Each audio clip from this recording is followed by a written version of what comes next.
arduous in the size. Now we can get bigger than this.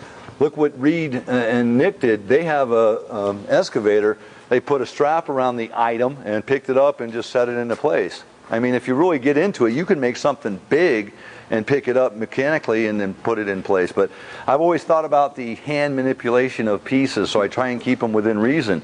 That trade show booth, you know, do you see how the sides are exposed? Well, you got to understand, during the booth that I went to, or the three that we did, they all had curtains that the place supplies. From 5 foot this way, it's a 6 foot curtain, or no, an 8 foot curtain, and then it drops down to a 4 foot curtain. So I didn't have any need to display rock on that side because it would be covered up anyway. But my point is, the back wall is 22 foot length. That's not one piece, that's 4 pieces. And they're about 5 by 6. About 30 square foot of rock. 2 guys can pick it up and move it, you know. That's a big unit though, wouldn't you agree? I mean, as far as component system, and look, it fits together like a glove, and most people can't discern the seams.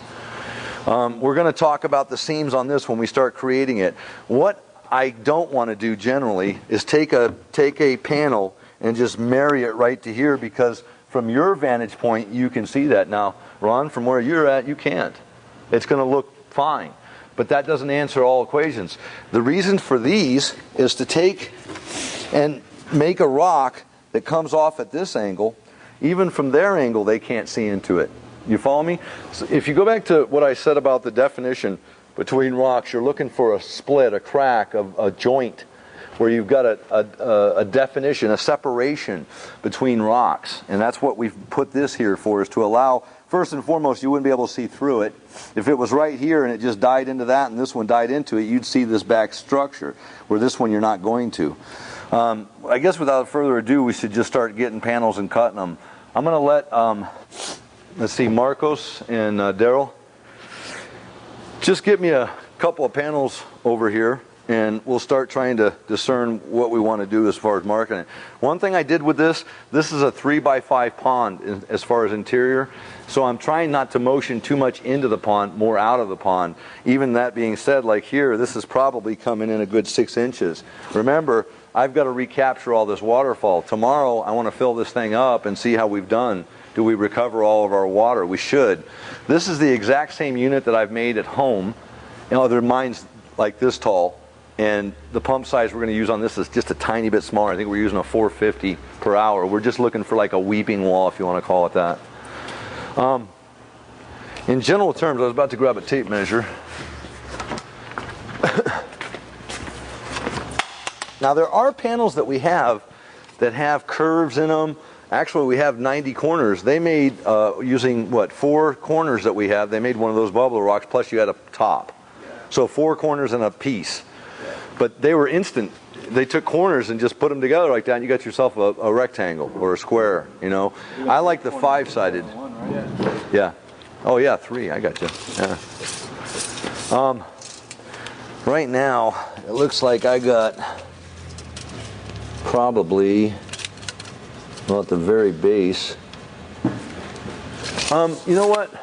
Daryl, grab me a piece of cardboard back there. I'm a little different. My son, who can build a water feature in probably 1/3 the time that I can, has a whole different skinny on it. Bill, you do things differently than I do. Ron, you do nothing wrong with that. We're all different. I do like diversity, though. I don't believe any one of us has all the answers, and I'll learn from Josh.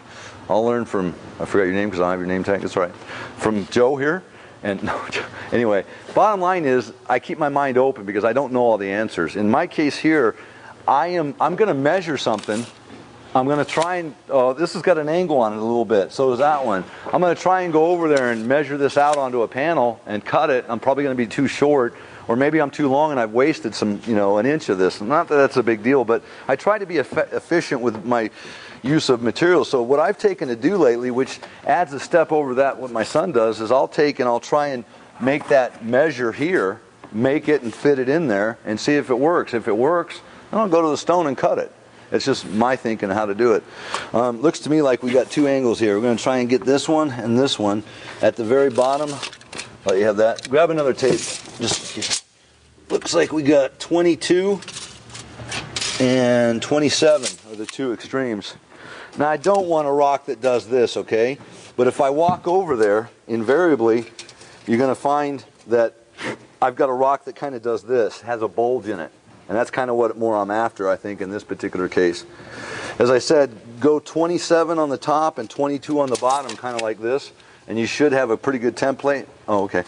And then we're going to go for a height on it of about 18 inches right now. Actually, hold on, Scott, we were talking about making this one longer. Yeah. Should we just make a rock here and then make a small rock here? Yeah, either way would be fine, huh? Yeah. I'm kind of thinking now I wanted this because what we've got to provide in our formations with regards to water is the water's going to come off of here. This should stop it from going that way. But when you get here at my house, this seems, I put a panel right here because what I did was I caught on an angle, if you remember, I came out like this. I caught this water that was coming here and it will splash out of there when it hits here. So we might be just better off to build this rock right here. At least maybe from in here. Make it about like right here. Make it come out like this. Come in. So, I'm wrong. Wrong? Yeah, I'm sorry. Let's do this one instead. Where's Marcos? He's my cut man. Marcos, do me a favor. Marry a piece of cardboard into this, even though it's narrow. Give me that and then we'll find out where it intersects. Because what I want to do is I want to come in here about like this. Come out here. Come out here a little bit and then die into that right up in here. I'm going to let him mark that for a minute. Daryl, do me a favor over here. Let Marcos do that. See if you can't cut me a couple of templates out of cardboard and just get them marked there. Does anybody want to try doing that? Anybody? Hands-on class? Yeah. Go ahead. Maybe a piece of cardboard? Yeah, get a couple of pieces.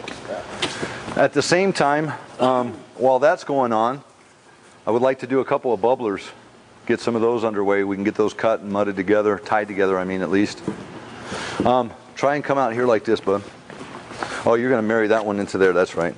But it's more right in here, almost like an angle like this, where it comes in right about like that. It's only going to be about this long, then it's going to come out here, kind of come out here, kind of come out here, and then back in. You know, angular, as it were.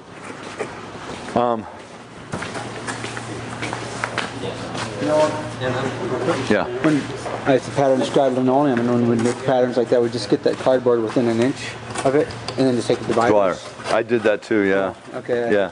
No, you're. I've done it with a razor knife. I'll take this device, whatever my thickest gap is, and I just use it. A divider works too in some cases. I've got one of those actually. I think right here. Dividers are good tools though. I think I took it home. I'm building rock at home. Whew. Did everybody catch that, what he said about the dividers? Marking it like a scribe?